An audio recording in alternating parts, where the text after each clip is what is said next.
Stage पाहून आयपीएलची match असल्यासारखं वाटतंय असं वक्तव्य भाजप नेत्या पंकजा मुंडेंनी केलंय। कोणत्या देशाचा टीमचा कोण खेळाडू हे सांगता येत नाही, सगळे खेळाडू मिळून एक टीम तयार होते, खिचडी होते। तशीच विधानसभा निवडणुकीत आयपीएलची मॅच सुरू असल्याचं वक्तव्य पंकजा मुंडेंनी केलंय।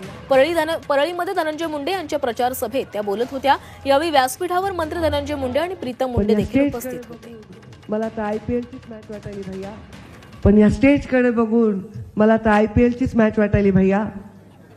आयपीएल जेव्हापासून सुरू झालं, कोणत्या पक्षाचा कोणत्या टीमचा कोण खिलाडी सांगता येत नाही, सगळे खिलाडी मिळून एक टीम तयार होते। एक ऑस्ट्रेलियाचा, एक वेस्ट इंडिजचा, एक भाजप नाही भारताचा, असे सगळे मिळून आयपीएल होते। त्यामुळे खिचडीच होती की आपण नेमकं कोणत्या प्लेयरची आहेत। तसं आयपीएलची मॅच चालू आहे, फक्त इथे खिचडी नाही, आपल्याला स्पष्टता आहे